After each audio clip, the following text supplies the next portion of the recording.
Good evening, ladies and gentlemen. Welcome. Wherever you are, I hope you're blessed and doing safe. If you're watching on X, if you're watching on YouTube, if you're watching via Rumble, welcome to our platform tonight. We're getting it in. Let's talk about it. We're talking about a lot has happened. Let me turn the music down just a little bit, ladies and gentlemen. I hope we've completed the first full week of the new year, and it's already getting to be the middle of January. We're talking about 12 days, ladies and gentlemen, into the new year. So time is going by real fast. If you stop and think, and a lot of us don't get a chance to stop and think and take in consideration what's important, what we need to do for ourselves, for others, for our families. So keep that in mind, ladies and gentlemen, as the new year is going through, as this month is, I won't say winding down, but we're getting right in the middle of it. And I'm excited because in a few days, payday comes. So welcome, ladies and gentlemen. Wherever you are, I hope you are blessed and doing safe. Now, you all, you see people, I got people from YouTube, don't have anybody from X yet. Make sure, ladies and gentlemen, of course, you are smashing up the likes. Smash up the likes. I know that there are some who don't get their notifications, but that's why I tell everybody to subscribe to the new channel on Rumble, Random Topics. Go ahead and do that.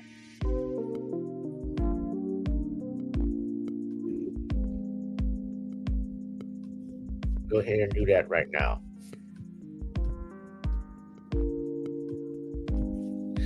So, yeah, YouTube, of course, has us on a shadow ban.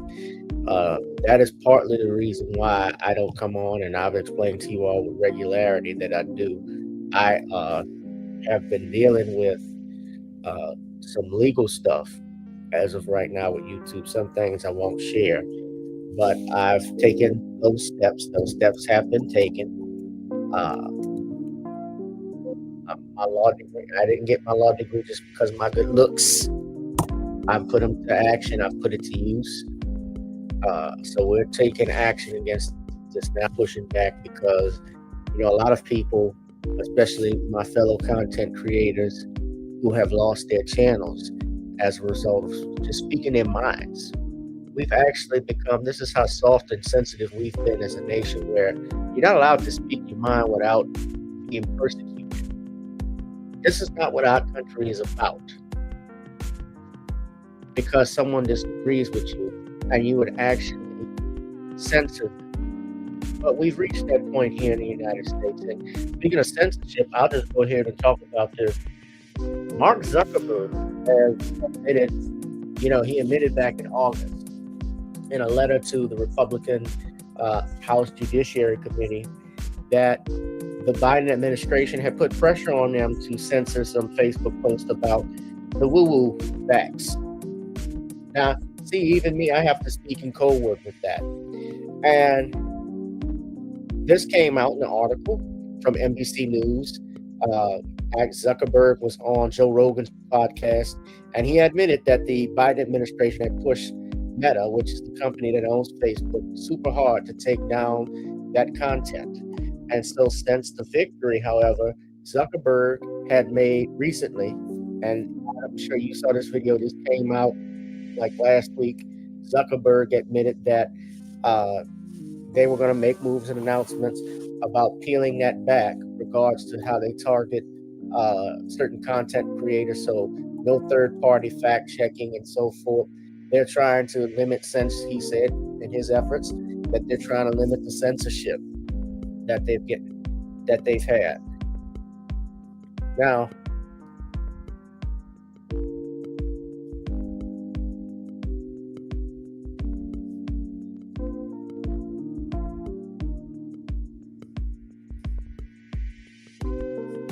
I'm going to show you, this is a courtesy. Now, this is the article. And the remarks came after he later said that they would stop relying on third parties, which is what they typically do. They they had set up to fact check individuals on their apps. And look, we're talking about the banning of accounts and so forth. They've also replaced members of their staff. So the president of global affairs, Nick Clegg, has been replaced, and with Joel Kaplan, who's the company's current policy vice president, and a former Republican staffer.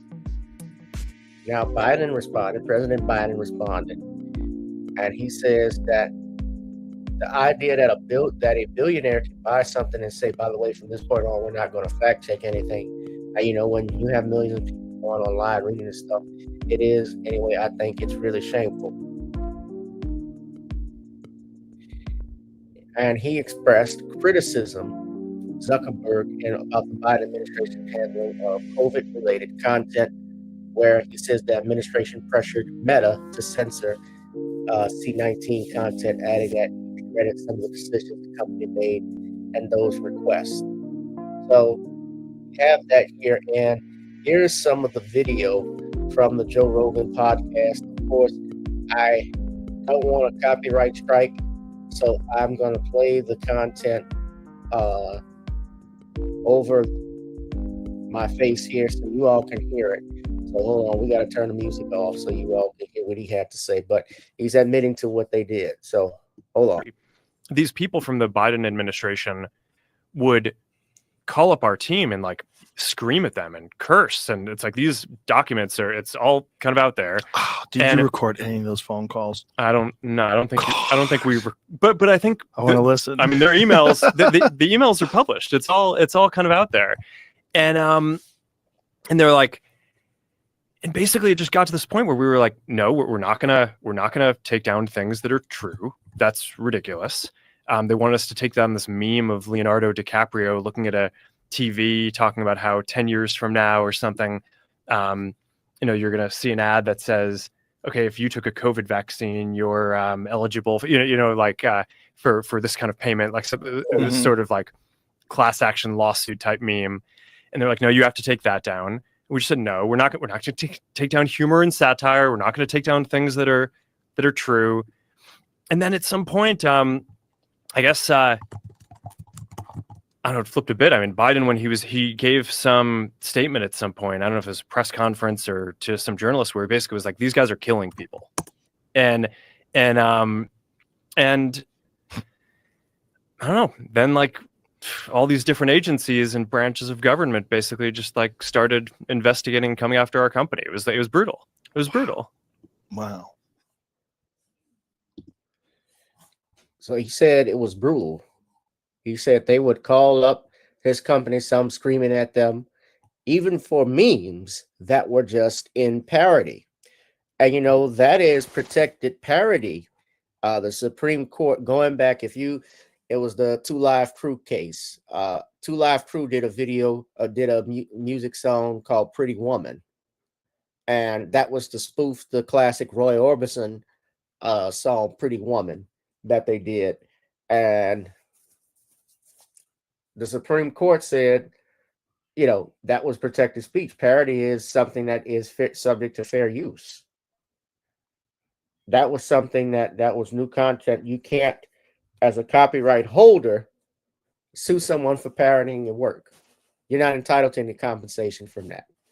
And so Zuckerberg, what Zuckerberg is saying is that the Biden administration essentially scaled back and attack them from, free speech, from allowing people to crack even jokes on it.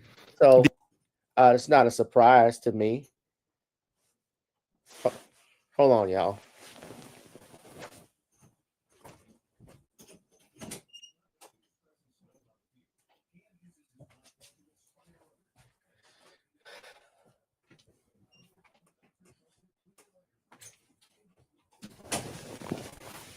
All right.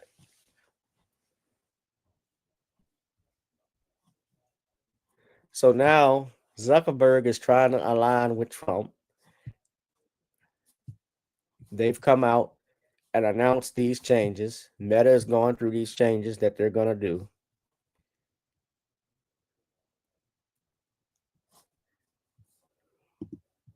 And I'm sorry, I had to stop for a minute. And here's the announcement that Zuckerberg made earlier this past week. So here was the bombshell announcement that was made. Hold on. I want to talk about something important today because it's time to get back to our roots around free expression on Facebook and Instagram. I started building social media to give people a voice.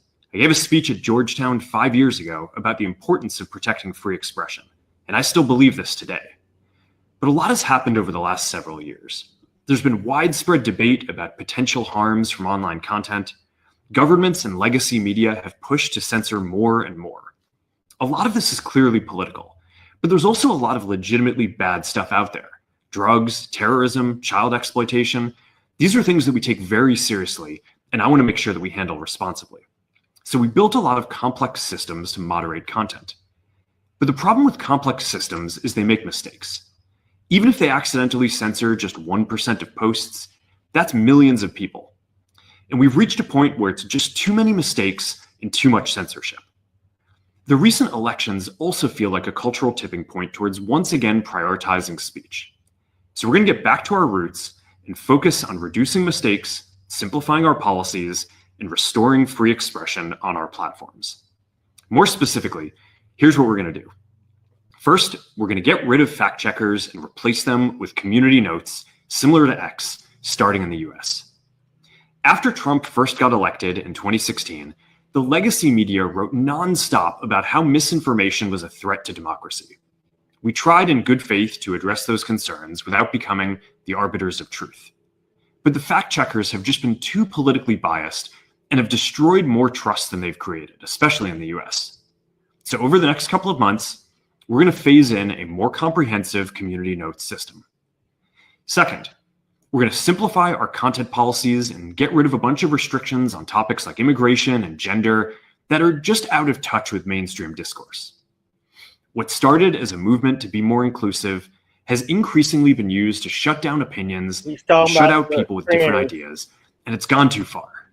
So my opinion, when he's talking about gender, that's what he's talking about, how it shut out opinions. Yes, he's talking about that specifically. And this has been crazy, man. I mean, you got a 6'4" man in high heels, and you got to address him as a woman at your job.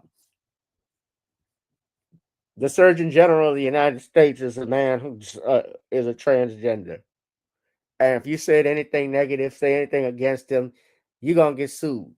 You're going to be in trouble.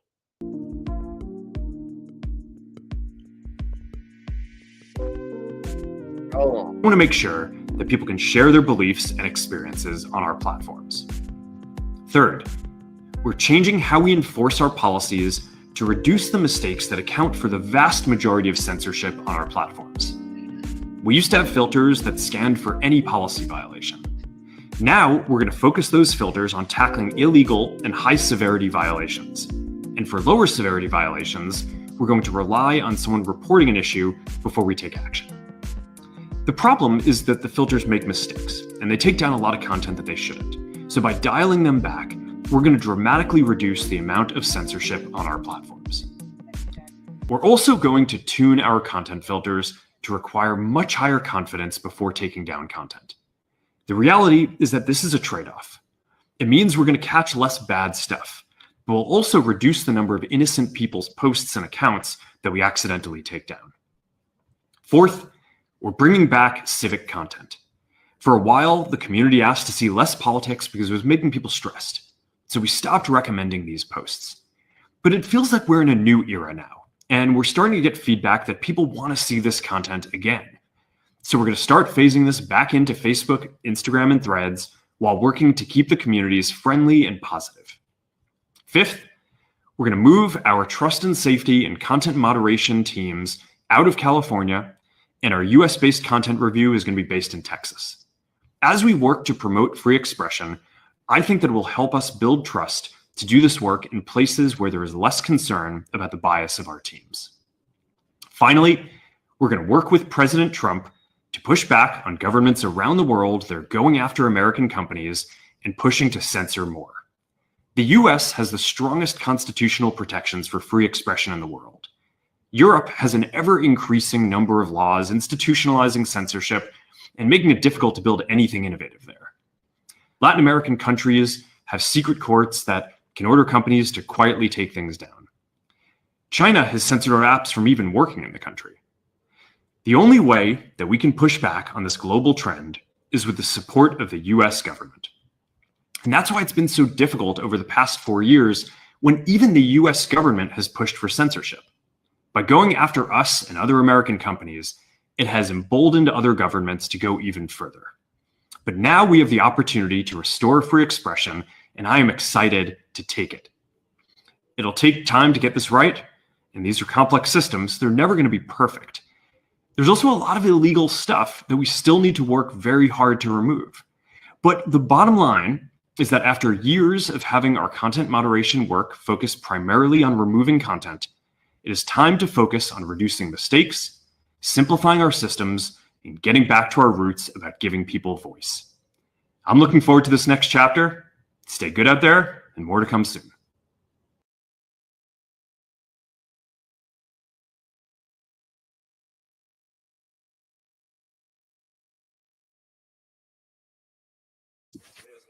All right. So that's what's coming about with Facebook, the changes. So he's bowing down to Daddy Trump, Papa Trump, President Trump, because now Trump is in office. And of course, they were doing their best. The media, the national media was doing their best to try and keep Trump from winning. Now that he has won, they're trying to get in line with him. A lot of businesses, a lot of people are, because he played the game and won. Even being in his sentencing, he got sentenced, and basically on this past Friday got sentenced to nothing. So Trump is coming into office, the White House, and changes are going to be made. I mean, the FBI director, he has to step down. He's stepping down. Many people will say negative things about him now, are trying to come and to the congregation and support Trump, and stand with Trump. Even Biden and Obama. I mean, look, Obama and Biden were calling him a threat to society, a threat to democracy. Now they were all hooked up, talking to him, smiles at the Jimmy Carter. So that tells you what politics is. We were just talking about Mark Zuckerberg. Shout out to my girl Danielle. Make sure you hit that like, share, and subscribe button, ladies and gentlemen.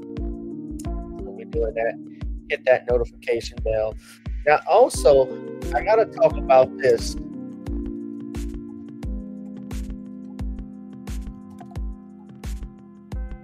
I am a big wrestling fan. And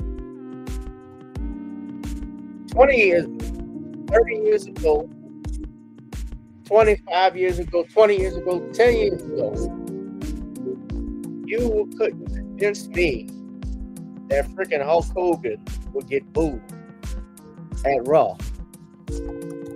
But it happened. And I'm okay with it happening.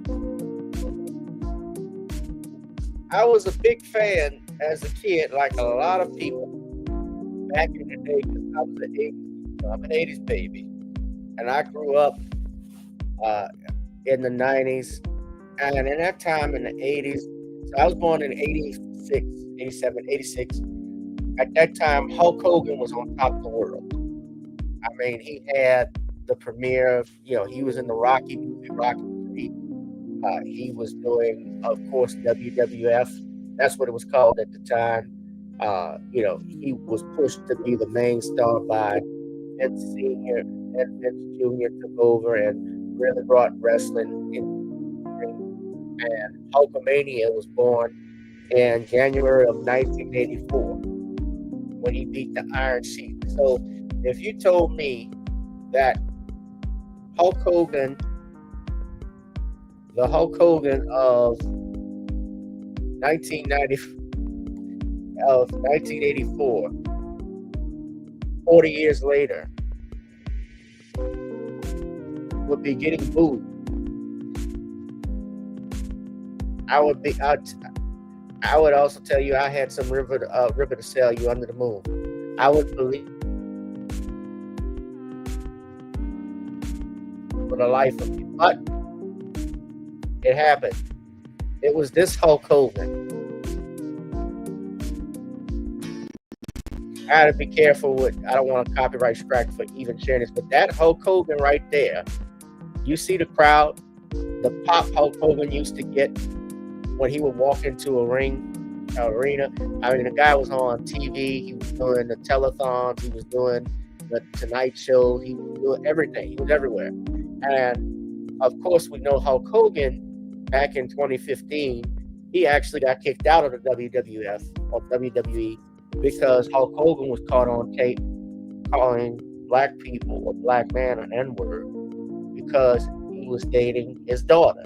And he made it very clear, I think it was the Gawker incident, he was telling some woman he was having an affair with about how he's racist, but racist to a certain degree. And what Hulk Hogan basically was saying is that, like a lot of white people who they hang out with black folks and work with black folks, they tolerate black folks, but they don't see black people as an equal. And that's what Hulk Hogan made known. Now, several years later, I remember Booker T and a few others, I think Virgil is dead. They were trying to say, Dennis Rodman, they were all trying to say Hulk Hogan wasn't racist, despite what was on that tape.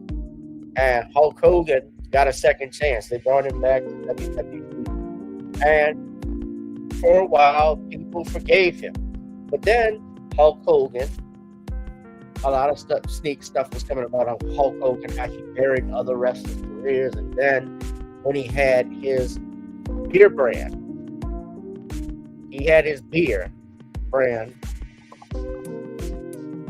called Real American Beer. And it was a black girl who supposedly was going to be the new face of the beer. And he fired her. He fired her when he found out she was black. That's what the girl said. That's what she was accused of. Essence Janae. So many people saw this and see the type of person he is. And they let his ass have it on Raw. Now Raw moved from USA. Raw was on USA Network for 30 plus years. And as of January, Raw is now on Netflix, where it's garnished big ratings. And so what happened? That's the girl. Yeah, she was fired after one day of promoting his brand.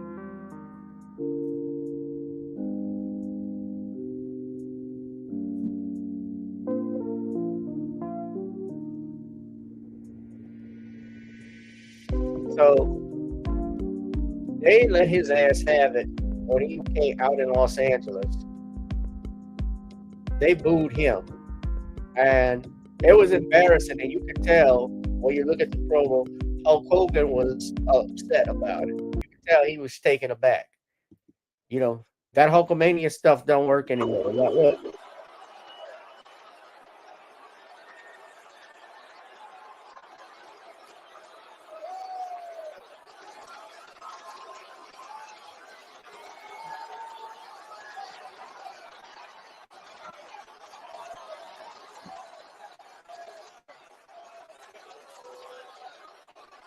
Well, let me tell you something, brother.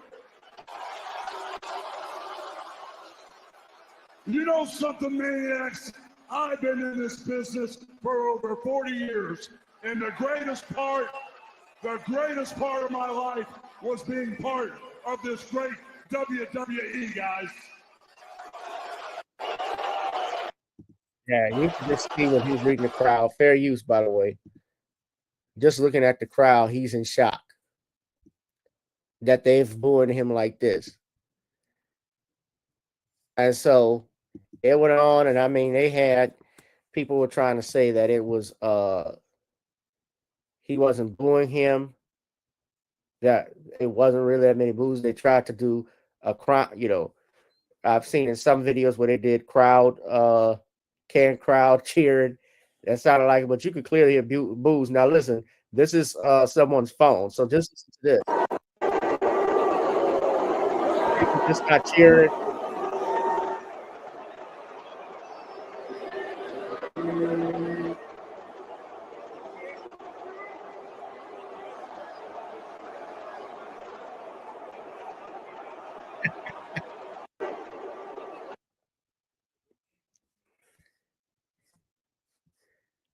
Somebody wrote, hearing the entire interview, Hulk Hogan.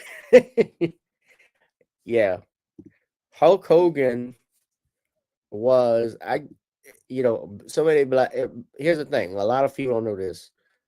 A lot of black people are some of the strongest supporters of wrestling.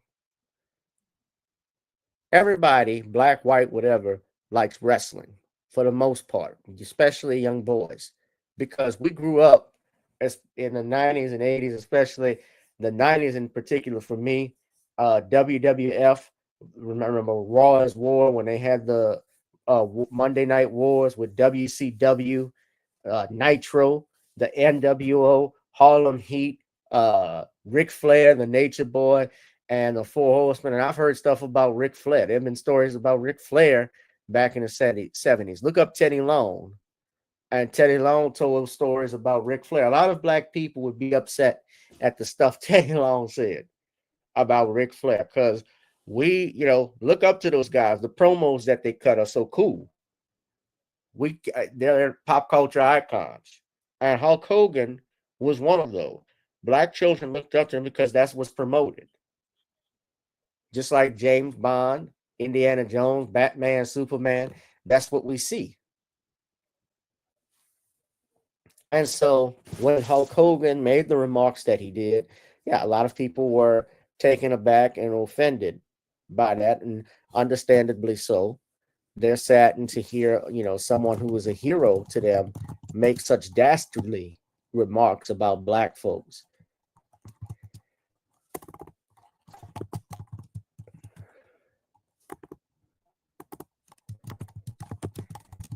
And all the while this was going on, of course, in LA, they have the wildfires that's going on. But yeah, Hulk Hogan getting booed, that was cool.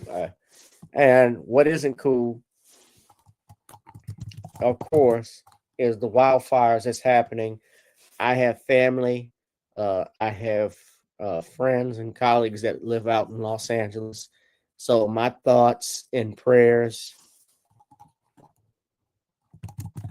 go out to everyone that's affected, everybody that has property that has burned down, especially the poor people, those the middle class, the ones who have the homes in those areas that aren't going to be able to rebuild. And I want to say this, most people may not know this. This is a dick move. Did y'all know out in Los Angeles 6 months before the wildfire started, the insurance companies actually were closing down.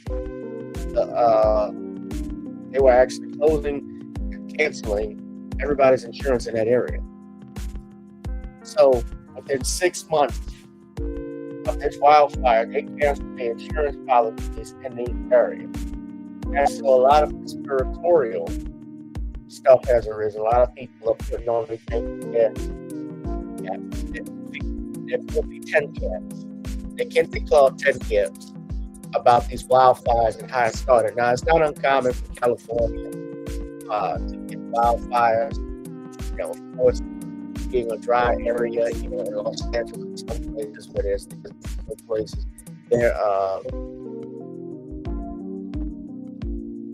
brush fires just happen, unexplained, uncontrolled, it happens. But the timing of this all, and that area, the Palisades burning down, other areas, they've had celebrities who talked, I think Paris Hilton and Billy Crystal, Mel Gibson, their home burned down. Miles Teller, the actor, a lot of the actors, their homes that burned down. As some people, I'll be honest, they've been cold about it because a lot of people feel, well, as a celebrity, they can rebuild, they got money. Unlike people who are poor or can't afford that, they're in lesser positions. They're unable to rebuild. Now, I feel sad whether it's regardless if it's regardless if they have money or not, I don't ever wish anything like that on anybody because your home is your home. You know, of course, there's one of their homes, but there's stuff obviously that they wanted to pass down to their children. And you know, if you got it, flaunt it is the saying. And I feel a lot of people in America, especially those who can't afford, who are struggling, you know, we don't like, and I understand too, we don't like that stuff flaunted to us in our face like that. But I feel terrible, nonetheless, that this is happening. There's so much destruction, and there have been several deaths that have occurred, and several people have been blamed. People of their actions out against the governor and the mayor of Los Angeles, Karen Bass. The governor of California is Gavin Newsome, of course. And one of the people who has taken up against the governor is Mel Gibson. Now, Mel Gibson's home was caught on fire. And it happened during the Joe Rogan podcast.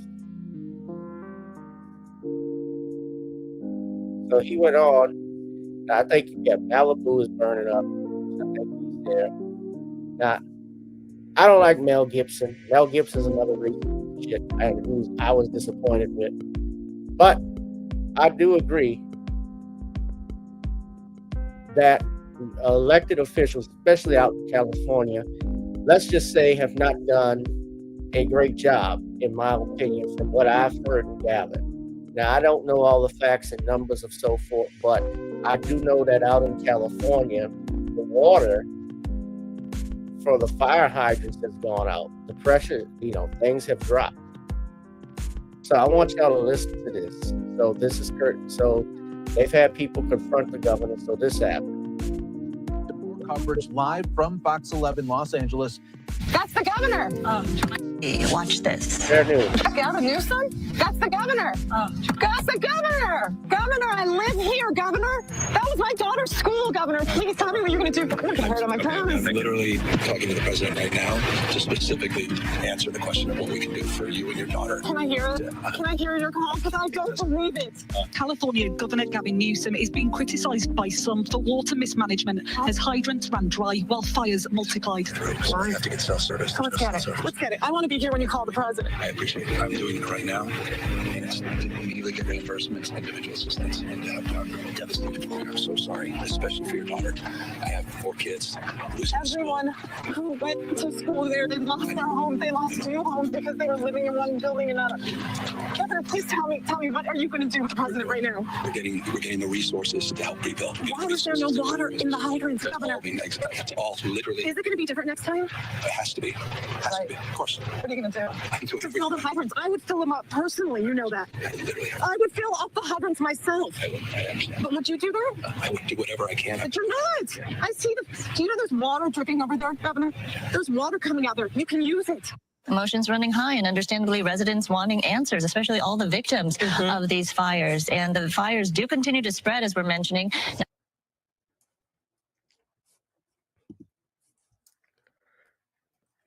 He's going to talk to the president, which basically means he ain't doing a damn thing.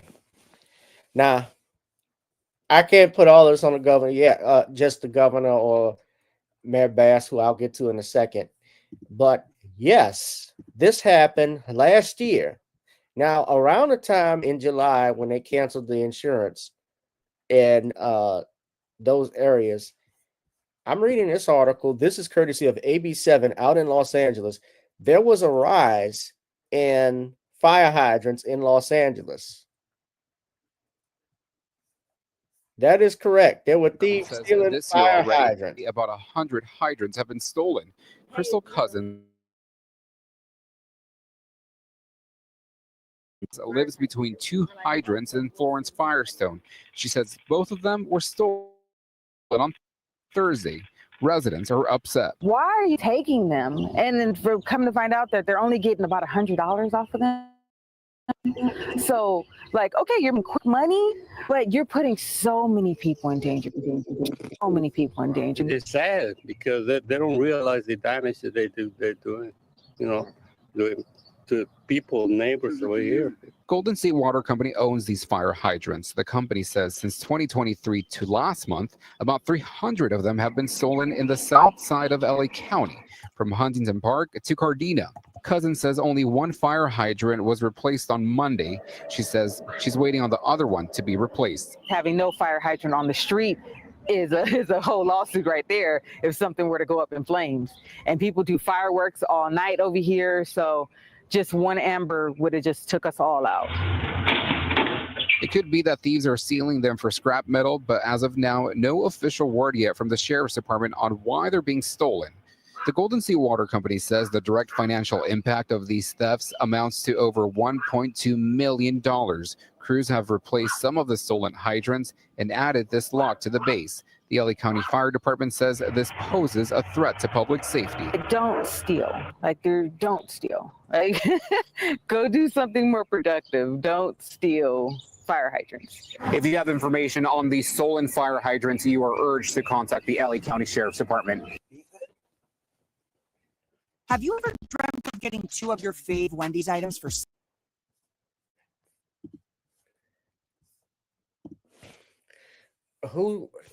What the fuck are they gonna do with a fire hydrant?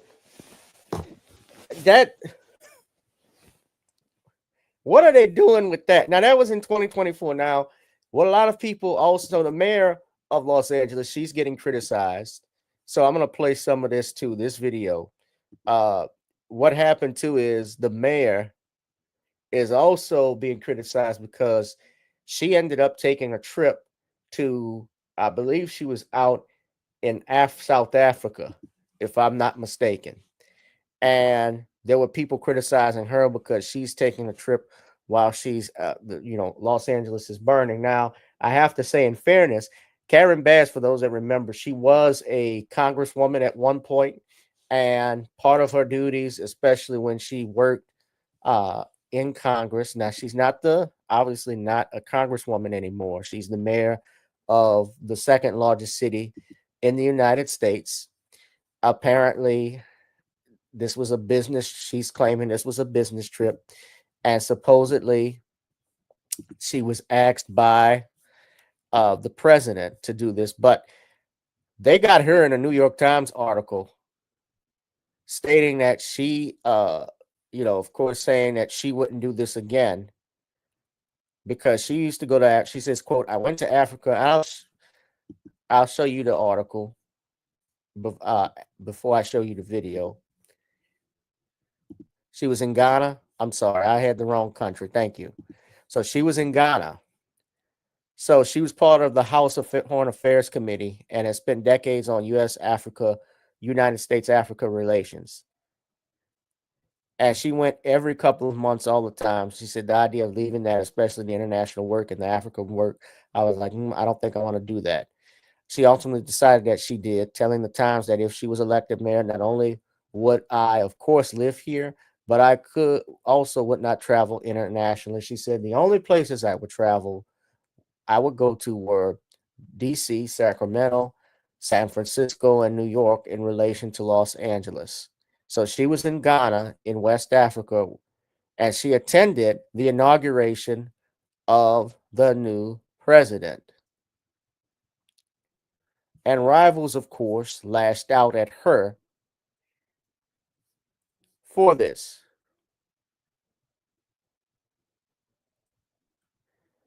She's also being criticized because the city had some budget cuts to the the fire department in Los Angeles. And that's what we're going to talk about with this video. Now, Los Angeles is supposed to host the Olympics in 2028.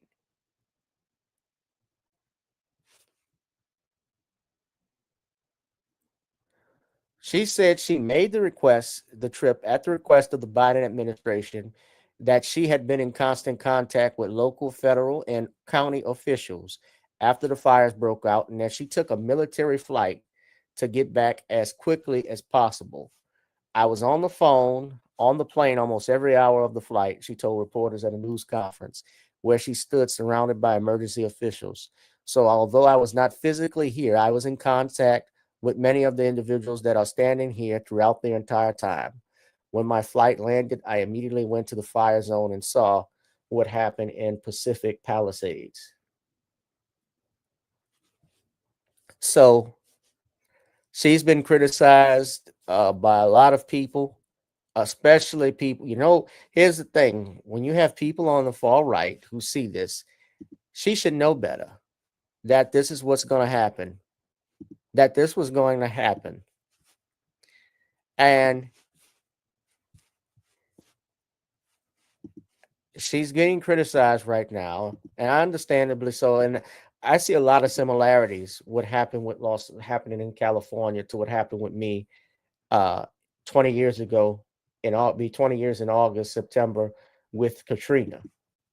Hard to believe it's been that long, but this is the mayor. Its worst wildfire in its history. And Mayor Karen Bass is facing some criticism tonight from a lot of different fronts. Earlier this year, she approved a budget-cutting $17.5 million from the fire department while increasing police funding by $12.6 million. Fire department now gets 6% of the city's budget compared to 15% for police. Critics, including former mayoral candidate Rick Caruso, questioning her leadership, especially since she was in Ghana for a presidential event, inauguration in Ghana, when the fires broke out. Sky News reporter happened to be on that same flight coming back and clearly did not schedule an interview with her team, walked up to her, and this moment happened. Yeah, watch this. Do you owe citizens an apology for being absent while their homes were burning? Do you regret cutting the fire department budget by millions of dollars, Madam Mayor? Have you nothing to say today? Have you absolutely nothing to say to the citizens today? News. Elon Musk says that you're utterly incompetent. Are you considering your... Now, y'all know Sky News. If Sky News is that, that's like the Fox News of Australia. Yeah, they're really conservative. They were going in on Kamala Harris real hard during the election last year. If you listen to them and pay attention. So they've been going hard, especially on the Democrats. So they attacked... this reporter just randomly came up to Karen Bass while she was looks like she's at the at first I thought this was at the airport, but I believe they even went into the mayor's office. So she just randomly asked him this and watched what happened. Position? Madam Mayor, have you absolutely nothing to say to the citizens today who are dealing with this disaster? No apology for them? Do you think you should have been visiting Ghana while this was unfolding back home? So she didn't say anything in the end, and then tried to walk away, and the guy kept asking her questions, and my guess is he's not getting a Christmas playing. Yeah, I thought this was the airport, but I think they brought her to an office back there later on where the guy tried to get in and couldn't. Card this year, but that was some tough questioning there from a Sky News reporter who's actually from Ireland, who was flying in here to cover this incident. Mayor Bass did do a press conference tonight. We invited her to come on and do an interview. She hasn't accepted that. She did do a press conference to share her side of the story, and she talked about some of the water tanks from Pacific Palisades, which were not filled up in the moment when a lot of people needed them. Take a listen. This is going to be an effort of all of us coming together, and we have to resist any effort to pull us apart. In terms of my flight home, I was on a military flight, as I mentioned, which allowed me to be in constant communication. I was on the phone, on the plane, almost every hour of the flight. So although I was not physically here, I was in contact with many of the individuals that are standing here throughout the entire time. When my flight landed, immediately went to the fire zone and saw what happened in Pacific Palisades. Thank you. Good morning, everyone, and thank you, Supervisor, and let me assure you that you will have a full partner in the city of Los Angeles. Yesterday, I was at the Hearst Command Post in Sylmar, and it was an example. So that's a press conference there. So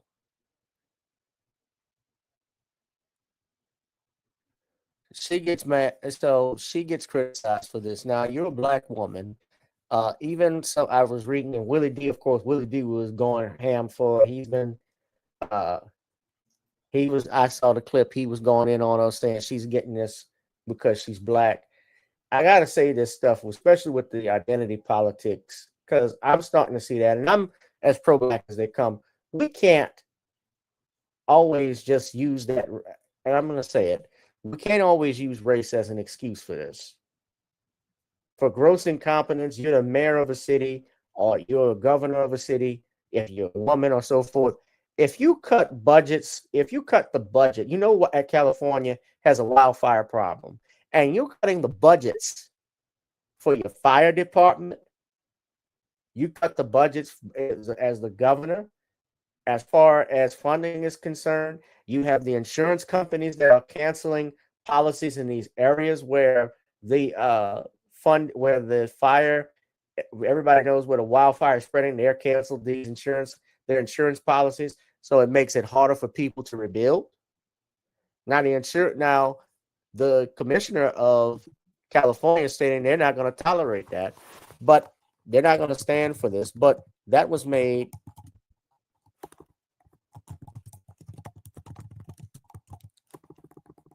last year, so they canceled these insurance policies. But it's gross incompetence. There's a reason why a lot of people. I'm grateful I never moved to California like I wanted to. Thank God. And that's not a shot at anybody that lives in California. That's not why I'm saying that. But Louisiana's got some corrupt politicians. But this shit is a whole nother thing. California is a bigger state. The homeless, especially in Los Angeles, the homeless problem they have, inflation, everything is expensive.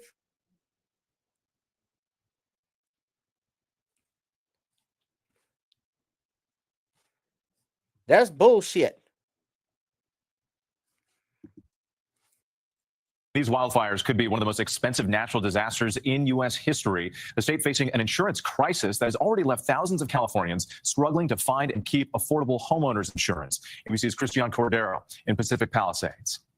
Tonight, many homeowners affected by the devastating wildfires in Los Angeles taking their first step toward rebuilding their lives, filing an insurance claim. I'm so sorry.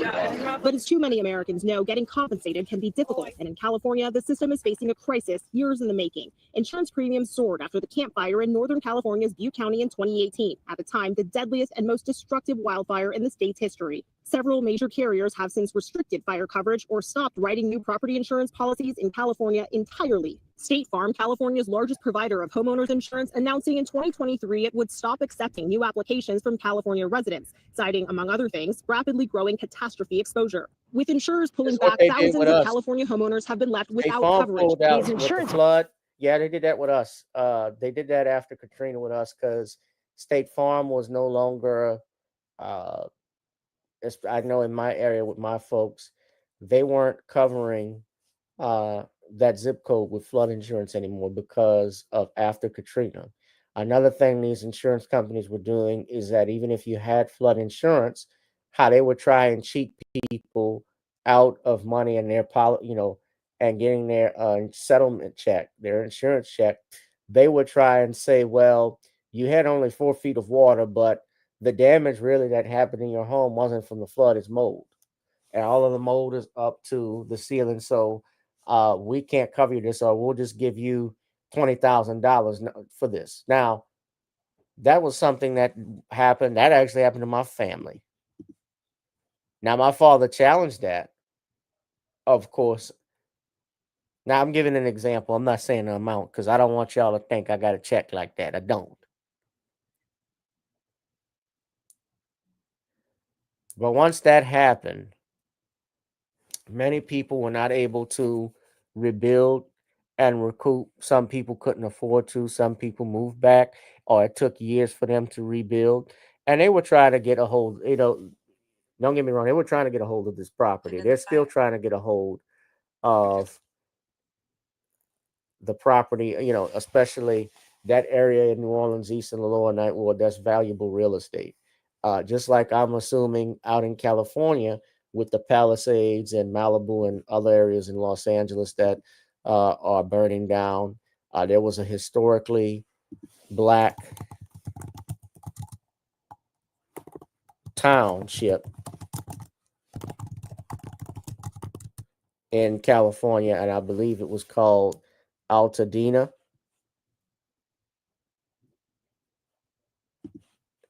That, yeah, caught fire.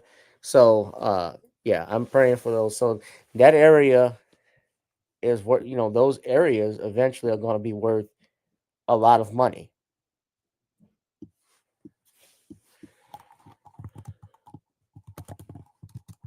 So I'm gonna go back and play the video. Hold on.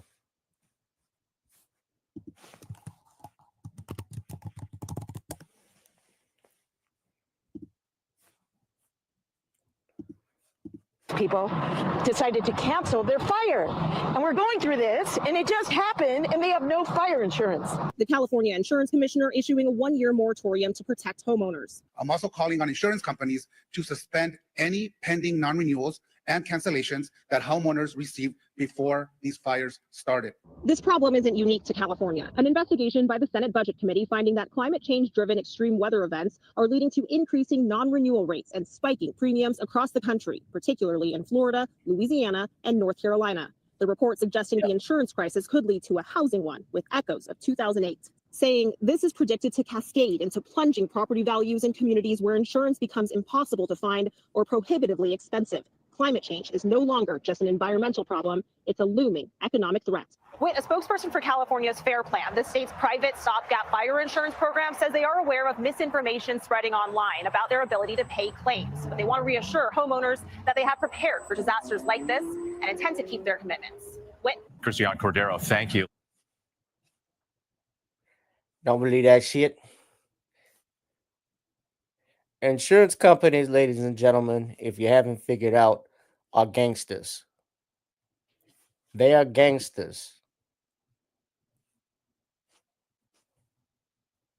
They're the ones that dictate stuff. Yeah, only, and they're doing this to these people's homes. Yeah, these are gangsters. These are the real crooks. Are insurance companies. The fact that you could get away with something, you have people paying money for you to protect their property in case something happens, and you do your damnedest to try and keep them from getting it, and then canceling that. That's terrible.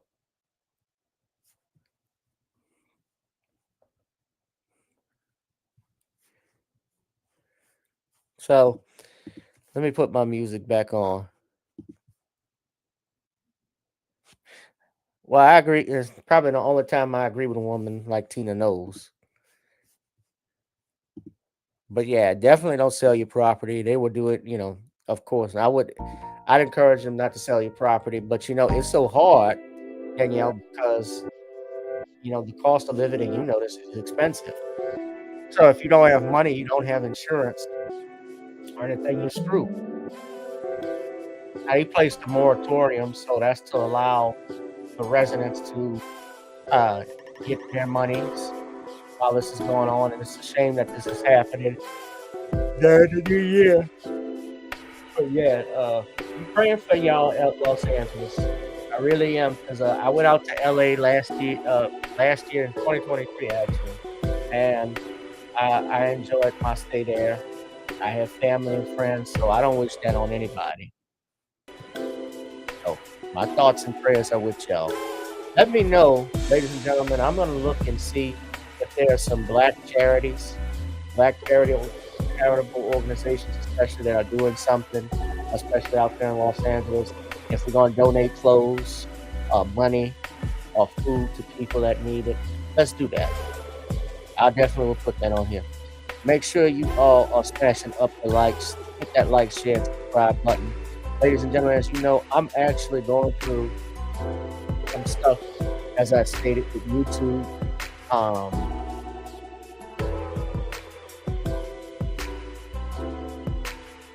Some legal things.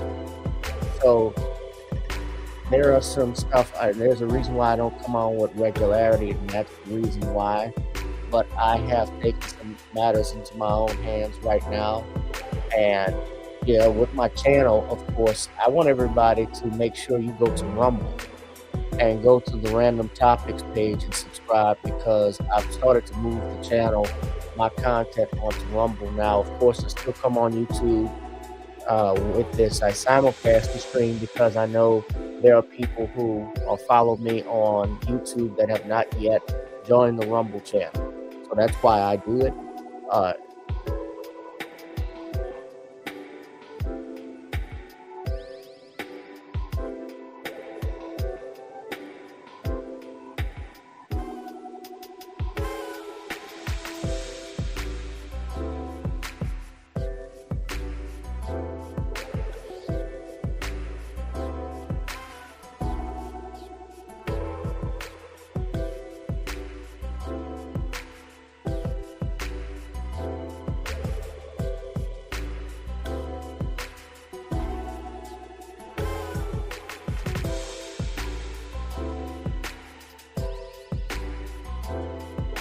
All right, so let's move on.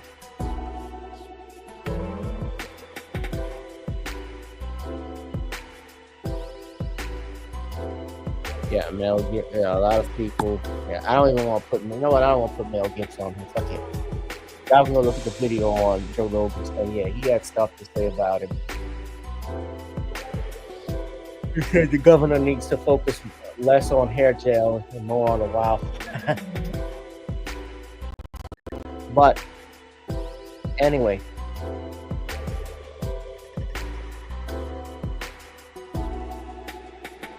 so of course our main thing for today, I thought we'd be a little bit lighthearted with what the world. Now, I'm not gonna come down.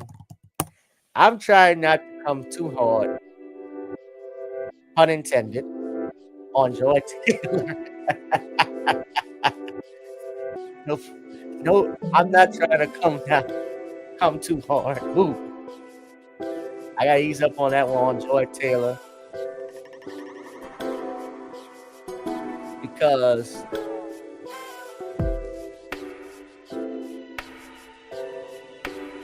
Joy Taylor has been in the news lately. I talked about it briefly last week because the lawsuit that was filed against by the hairstylist Faraji, Miss Nosheen Faraji. So she filed this lawsuit against Skip Bayless. This is her picture here. It's against Skip Bayless, but when you look at the lawsuit and read it in its entirety, it's against Fox Sports, because of course Fox Sports 1, which is the network she worked on, they have the most money. Now of course, I don't know what's true or false. These are allegations, a lawsuit. Now that's Nasheen. That's Skip. That's Skip's face. That's Skip Bayless right there. I'm sure he's looking at it wondering, I think I'd pay 1.5 for that. I might even do 2, but I'm going to come down. That's Joy. Everybody knows Joy. That's there. That's the office, Skip. Because I got to get my restitution, Skip. Now, most people, I don't think, follow Fox Sports 1, except, well, I shouldn't say most. A lot of us, especially sports heads who watch sports, are like men. Of course, I think we follow and watch sports more than even females. So we are familiar with some of the people, or a good number of the people who are there. Skip Bayless, of course, has been around for a long time. Somebody I never really liked, because Skip always seemed to be a hater. Skip was always a hater. He would come down hard on a lot of black athletes in particular. Like I remember when he called Chris Bosh Spice, and he confronted him on his show. I remember him especially going out against Terrell Suggs and the Baltimore Ravens, and Terrell Suggs even called him a douchebag on live TV. A lot of people come at Skip because he said a lot of stuff. Years ago, back in the 90s, he made an allegation about Troy Aikman being homosexual. And Deion Sanders even checked him for that. Deion Sanders, a lot of people don't know, in the 90s when he signed up with the Dallas Cowboys. He had his own talk show on local shows. And Skip Bayless wrote a book about the Cowboys. And he made that allegation, and Dion confronted him. I'm gonna see if I can get that clip. That was back in the 90s. There's an old clip. So yeah, this is it. It's an 8-minute clip. Hold on. Now look at, first off, Coach Prime had that Caesar rocking.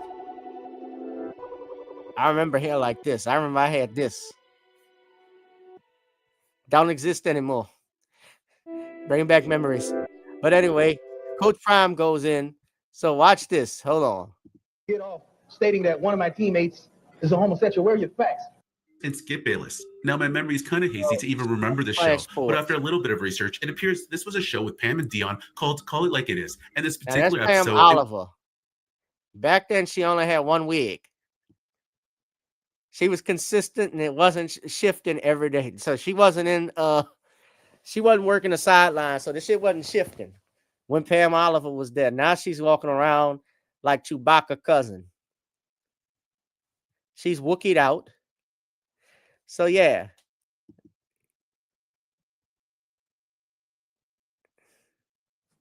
Now Troy Aikman, yeah, he was the quarterback for the Cowboys when they won the Super Bowl. Y'all know Troy Aikman was an announcer for Fox during this time when they did Undisputed. So he was the Troy was the color analyst with Joe Buck. Now he's with ESPN doing Monday Night Football. And I think this is one of the reasons why Troy detests Skip, even when they work at the same network. Things were so contentious that Aikman even tried to block FS1's hiring of Skip Bayless back in 2016 when he left ESPN. Anyways, the main issue the Cowboys QB had with Skip Bayless was what he wrote about him in his book. And if I'm going to be honest, I think Skip clearly crossed the line here. Yeah, I know times were different back then, but this was still pretty out of bounds, even for me. So Skip, in his book titled Hellbent, talked about the feud between Troy Aikman and his head coach, Barry Switzer, and then even hinted at the fact that the Dallas quarterback perhaps might be gay, which has been refuted. Anyways, this was the interview between Skip Bayless, Deion Sanders, and Pam Oliver that has been blowing up on social media. Now, I never knew this until like last year. And well, last year or the year before that, remember when Skip Bayless got in trouble about the DeMar Hamlin situation, the player from the Buffalo Bills who had the heart attack on the field, or he went into cardiac arrest rather. And Skip tweeted that about the game going on, and a lot of people came at Skip. Shannon Sharp didn't even show up for work. And when Shannon Sharp came back the next day, he thought, that's when him and Tease blew up on Skip. Yeah. Where do you get off stating that one of my teammates is a homosexual? Where are your facts? Do you know how detrimental that is to a guy I don't state that at all. This book is about a very troubled, paranoia-plagued relationship, or lack thereof, between your quarterback, Troy Aikman, and Barry Switzer that disintegrated over a 2-year period to where they didn't even speak the last couple of months of last season.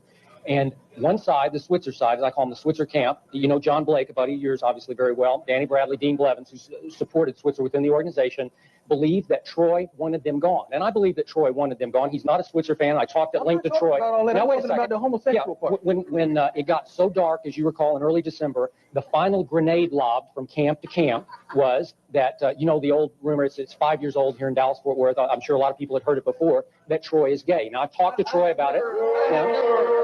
I have never heard that. This is a man.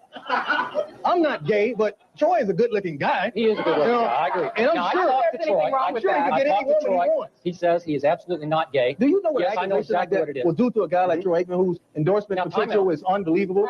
Troy says that he's gotten a lot of mail about this over the last 4 or 5 years. Sure. And he took the opportunity in this book to just completely shoot a hole in it. We're talking about 5 pages out of 300. And when you get to it, you'll just shake your head, and it'll be a pretty ho-hum part of this feud that's going on between them. You will put no credibility in it, no credence. And Troy took the opportunity to put Journalism it to bed. 101. Journalism 101. Right. You do not print rumors. A rumor is just that. It's a rumor. You see, we're getting completely off the subject of the book. I mean, this is such a tiny part. What about this, Skip? How Troy, Barry, Jerry, and Dion, and Emmett, and Michael won it all in spite of themselves? What kind of statement is that? You tell me what you think of this quote from Troy Aikman. He told me on February 15th, 2 weeks after the Super Bowl, that from what he knows about what went on inside your team, what you accomplished as a team was the greatest achievement in sports history. Now, you're a Nah, that was back in the 90s. I don't want to play the whole video, but that was Skip Bayless. And so Skip, I'm going to be turning into Sanders Sharp every now and then when I say Skip. I'm sorry. So what I was going at, so Skip is named in this lawsuit. So we're focusing now. A lot of people now, of course, Joy Taylor's mentioned as well. Charlie Dixon. So this is the lawsuit. Now I talked about some of it last for Sunday. When you read the lawsuit, most of it is about Joy Taylor. And what I talked about in the description of the video about the simps and defenders coming out for Joy. Now, as I said, I wasn't going to go hard on Miss Taylor because, number one, I wasn't there. I don't know how true some of the stuff is. However, what I can say is that the accusation, and a lot of people are relying on what is being said as the lawsuit is true. The accusations are by the hairstylist. Now, the hairstylist, of course, one person you don't want to piss off if you work in Hollywood is a hairstylist because they got all the secrets. They're also underpaid.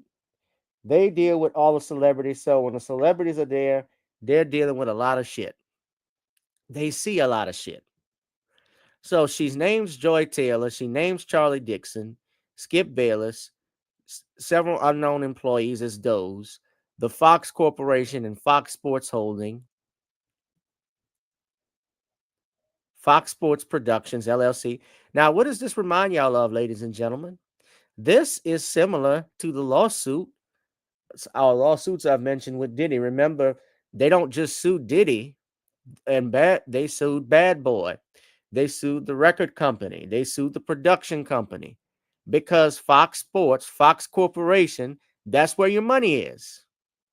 And Fox Corporation, of course, is the parent company of these other Fox affiliates like Fox Sports and Fox Sports Holding and Fox News and so forth.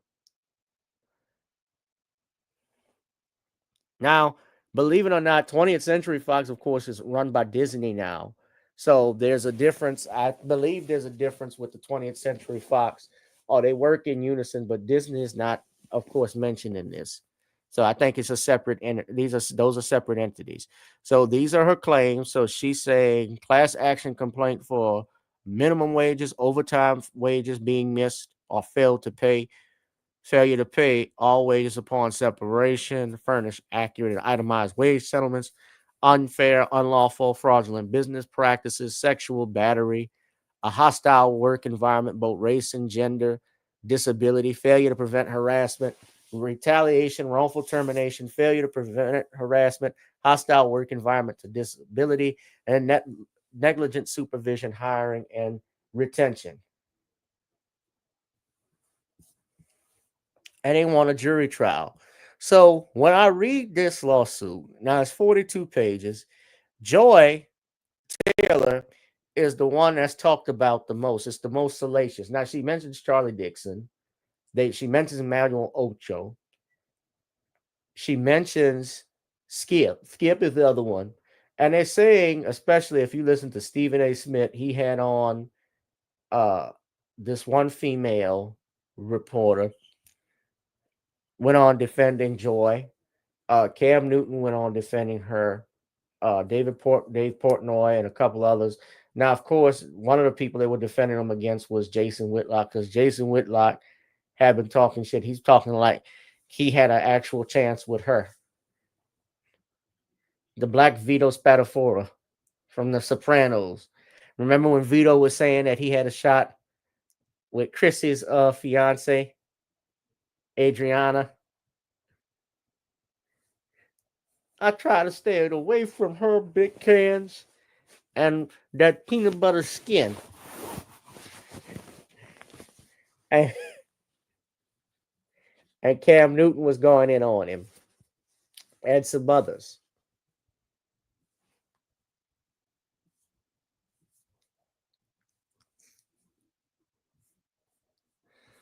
But a lot of people, so Stephen A. Smith and some others felt Joy was getting a bad, and others felt Joy Taylor was getting a bad rap. That she is getting in trouble, she's getting blamed wrongfully, and some think it's because she's a woman and she's a woman of color. Now, Tori Krupa is the other female. Now, I've listened to Joy Taylor. I know who Joy Taylor was because she's the sister of Jason Taylor.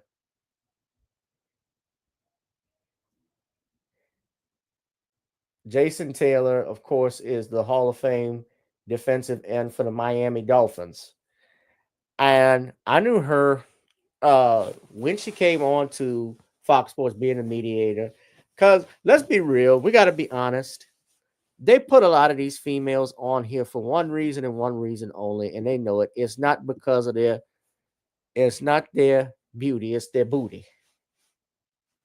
And by that I mean it's sex appeal. Really, literally greasing the union. Everything sex sells is the old saying.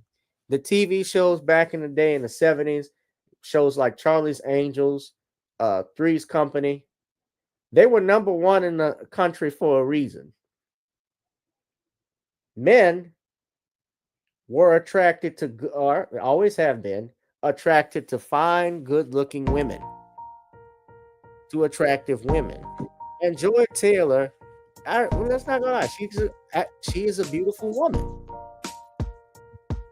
She is a gorgeous woman. For those that have seen Joy, now, ever since the allegations have come out, she's been relatively quiet, but she was accused in a lawsuit. Now, of course, it looks like it's very salacious. It is. The lawsuit's very salacious. It looks like she used it to throw her under the bus because she alleged Joy didn't help her when Charlie Dixon grabbed her buns and told her to man up, or vice versa along the lines, get over it, allegedly. But what they ignore when I look at this, now you can look on from what Stephen A. Smith said, not just Stephen A. Smith. And this is another thing why Stephen A. Smith, a lot of people falling out with him, is because he does this back and forth, especially when it comes to politics. He'll say, I didn't vote for Trump, I didn't like this, but you criticize the Democrats as well. Oh, I went and voted for Kamala. That's where I'm coming from. Excuse me. And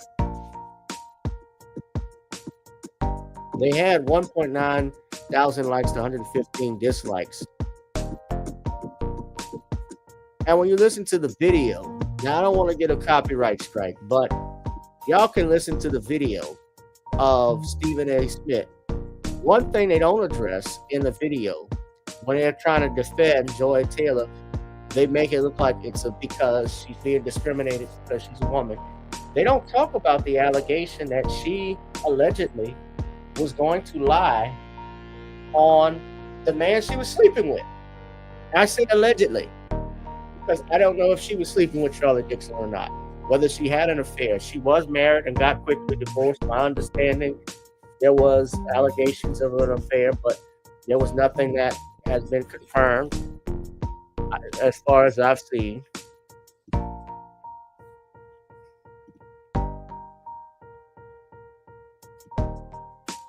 Yeah, they have all of those beautiful women on these sports networks. Look at ESPN, got the same thing with Molly Curran. Molly Curran was married to Jalen Rose.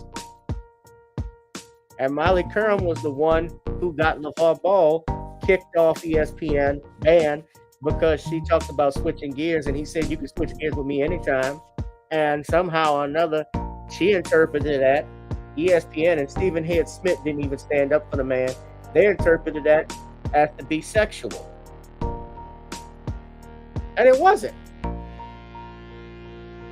Switch gears means switch gears. Let's talk about something else.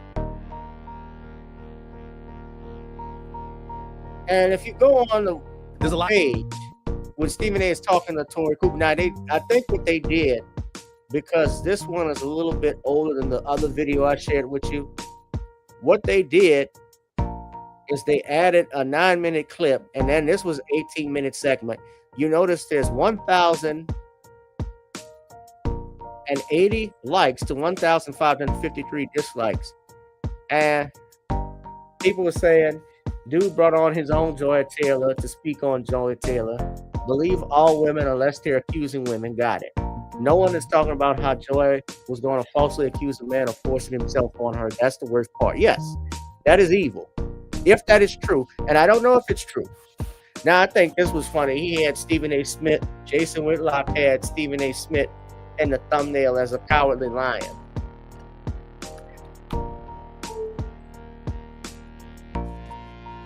And yeah, it's a scandalous claim because what she's accused of, allegedly to sleep outside of sleeping her way to the top, supposedly sleeping with two men, Charlie Dixon and Emmanuel Ocho, allegedly. The hairstylist said she assumed she was sleeping with Emmanuel Ocho. The way that the lawsuit is written is very salacious. She doesn't know that for a fact, unless she's told her that, and I wasn't privy to the conversation. Nobody was. But anytime you say that, it's just it is salacious. But the severe thing is supposedly she was going to Me Too somebody knowing it was false. That's wicked, if that is true. Sleeping around is one thing, and sleeping with a married man is one thing. People do what they want, but to lie and say that you're going to set someone up so you can advance your career, if that's true, and I'm just saying, if that is proven to be true, that's a whore. That's evil. If you were going to lie, that's wicked. And this is pending all of it being truthful, because you got to keep in mind with this lawsuit, Fox is going to be forced, their employees are going to be forced to do depositions. They're going to be forced to answer interrogatories, and they're going to have to testify truthfully under penalty of perjury to any questions that the opposing attorney will ask.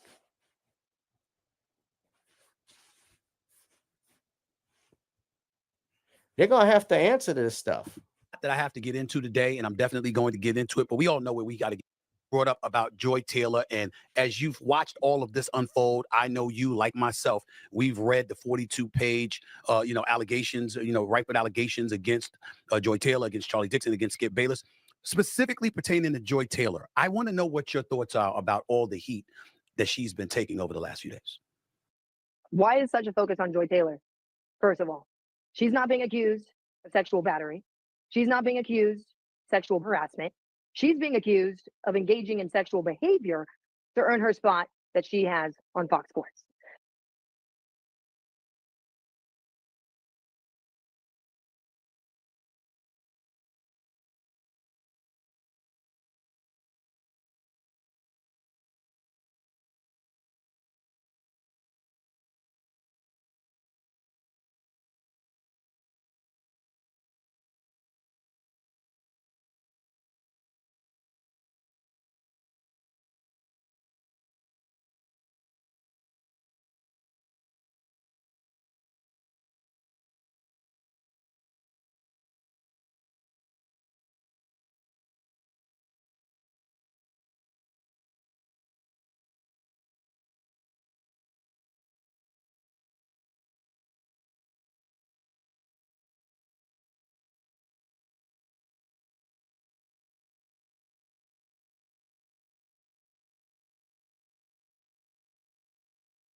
Hold on, y'all.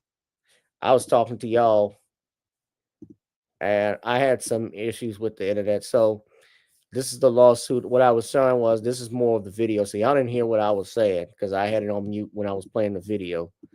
But what I was stating was Tori Cooper, they ignored the part where they alleged Miss Taylor was allegedly accused of about to Me Too her own boss, who she allegedly was having a secret relationship with. Now, the problem I have with this, Stephen, is this continues to be the issue in this industry. Is when a man gets there, in any industry really, when a man gets there, he earned it. When a woman gets there, she slept her way to the top somehow. And so that's issue number one. Issue number two is that we're just going to completely negate her experience and the fact that she is more than qualified to be in this role. And if you just read this lawsuit at face value, and this is my problem with these lawsuits, is people just take it as fact. These are allegations at the end of the day. And when you look at this lawsuit and you comb through it at face value, they paint her as a bartender who had little experience, who was a had experience in radio and was not qualified for Fox Sports, and she was working as a fill-in anchor and a bartender at the same time. I worked 2 jobs to get into this industry. I worked behind the scenes first. So we don't earn these spots lightly. And that's where I get really frustrated with people on social media who are trying to come for this woman's experience and credibility to be considered for this role. So let's just go back into the history really quick into her experience. Let's stop there for a second. So let's look at, you said let's look at her history. You're saying they're coming at her, trying to say she slept her way to the top. Stephen A is letting her get away with this, and she's being disingenuous. First of all, nobody is attacking Joy because she slept with the boss. That's not what I believe. Or she was sleeping around. People sleep around all the time. Men don't sleep their way to the top. Men have to work. I'm being honest. Men don't traditionally, we don't sleep our way to the top to get a position. Joy allegedly, Miss Taylor allegedly slept her way to the top with the vice president of Fox Sports, and who got her in a position there against the wishes of Skip Bayless because this was his boo. Now, I'm not mad. Now, I'm not complaining so much about that part, but I am what many people I think are complaining is the allegation that she was going to, if she did not get certain things while she was at Fox Sports and having an affair with Emmanuel Ocho and Charlie Dixon at the same time, she was going to falsely accuse a man of rape, of sexual harassment. That is the part that is wicked. That is the part that a lot of people are pushing back on, because to falsely accuse someone of sexual assault is wrong if it is true.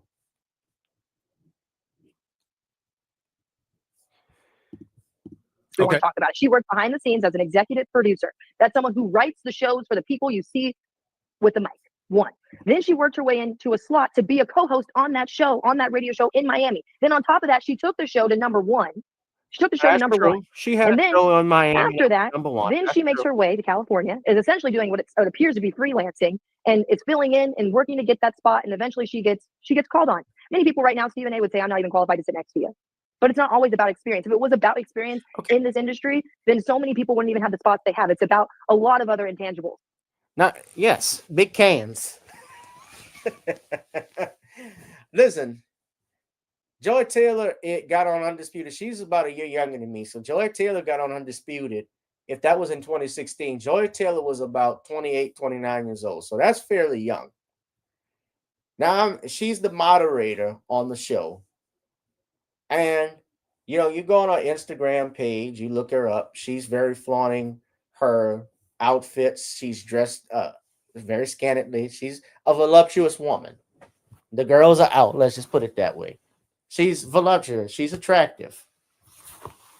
Y'all don't think Fox Sports 1 was just you think Fox Sports 1 was solely thinking about a show in Miami? How that was number 1, and we're going to put her on television as a moderator. Y'all don't think her looks played any role? You don't think looks play any role into this?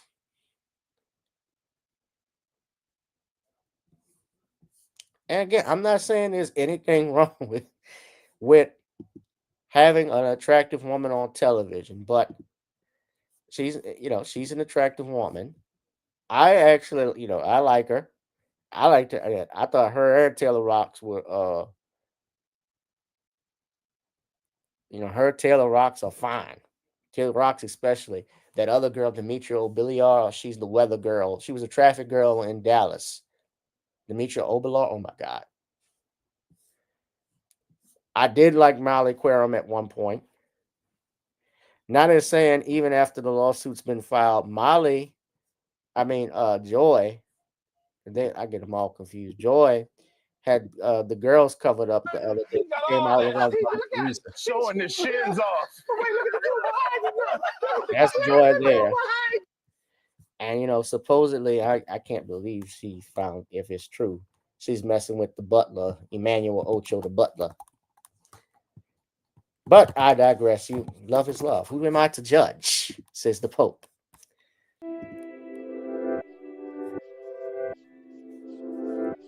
So people have been lighting them up. I saw AB, Antonio Brown was going in.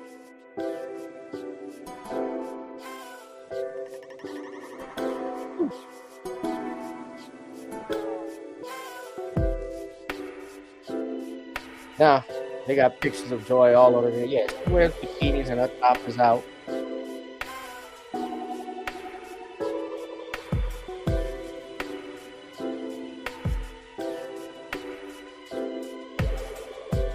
And that was a big, I don't want to comment.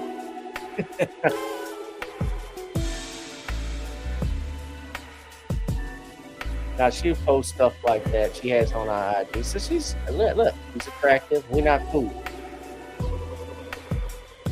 And the main thing, though, I remember with Joy Taylor, when she made this comment with Taylor Rocks. We just keep it a buck. If they're fine enough, if they're funny enough, or if their financial status is what you want. Fine, funny, fucking money. You're throwing all boundaries, standards.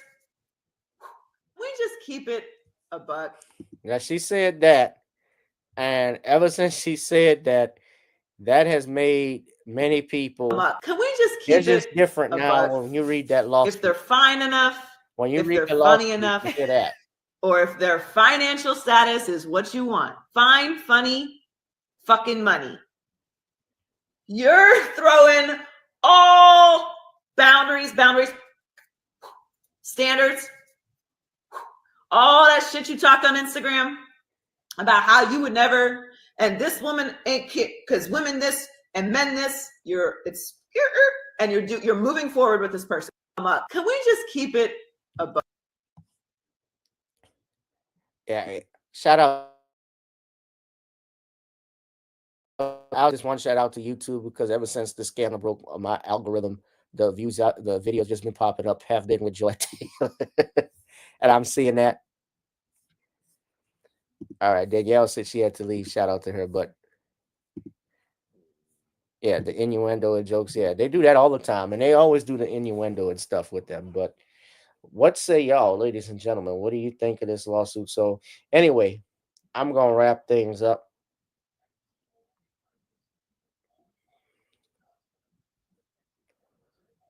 We're talking about the Joy Taylor scandal, joy to the world. Yeah, I have some. I'm going to post the lawsuit on here, but FS1, and I'm waiting to see. I'm sure they're lawyered up. They're going to probably get an attorney for Joy Taylor because Joy Taylor, here's another thing. She's accused also of being an agent for Fox Sports. So it's not just her sleeping around. It's the fact that if she's an employee there, she's also the employee of the alleged lover of a high-ranking Fox Sports executive. If that incident occurred where her friend, who she said was her friend at one time, was harassed by an executive, and she went and confronted her about it or told her about it, and Joy allegedly would say something to the effect, get over it, not report it or anything like that. Well, then that can open up what the negligent supervising. Now, Joy, of course, is not the supervisor, but if she's acting as an agent or employee of Fox, that's why she's named in a lawsuit. And I've had lawsuits filed where I've sued an organization and the principals or the teachers have been involved in a lawsuit. Now, of course, if I'm suing someone like that, I'm not suing the principal and teacher to get my money back. No, I'm also going to sue the insurance company. I'm suing the school because that's where the money is. That's who pays this off. So I understand why they filed this. But anyway, we're going to wrap this thing up, ladies and gentlemen. I've been on a little bit longer than I should. But what say y'all? Yeah, but the Simpson people, the Simps have come out defending this stuff. I'm glad that there are a lot of men who are pushing back on this stuff. Now, of course, as an attorney, I'm waiting to hear more from the facts. I'd like to hear what Joy Taylor or what Fox would have to say. It's going to be interesting, and it's going to be a hell of a lawsuit. A time, what happens when it goes to depositions, or if it gets to that point, because maybe they might settle. I hope they don't, because I like to know more of the facts about what happened. But anyway, y'all, we're going to wrap this thing up. Shout out to my man, Dean of New Orleans, too. We had a great show. I did a show of his this past Thursday, so that was fun to do. No, Friday, we did a show honoring at Peaches Records, so that was cool. I did it with him and a few others, so we had a good time. All right, y'all. Y'all be safe and be blessed. I'll holla. Peace. Whoever you are, wherever you are, hope you are blessed and doing safe. Ladies and gentlemen, greetings, family. Of course, I'm tuning in. You see me without the glasses off today. But if you're looking for some opportunities, particular advertisement opportunities, then look no further at the link at the bottom to my email address. You can hit me up for advertisement opportunities. We are supporting and promoting your businesses here on this channel. You can also, if you would like to donate and subscribe to our Patreon, a link is at the bottom as well. So you have multiple ways in which you can advertise with the platform by emailing me when we go on do our live stream. You also have access to premium content, those that want to see premium content that you will not find here on YouTube or Facebook or Twitter, as I am suspended probably by now. You guys can check out the Patreon at link at the bottom. But advertisement opportunities, definitely email me, gavin.grich1@gmail.com for rates. And for the Patreon, it is the same as the YouTube channel. It is channel gboot2786. All right, I'll holla. Peace.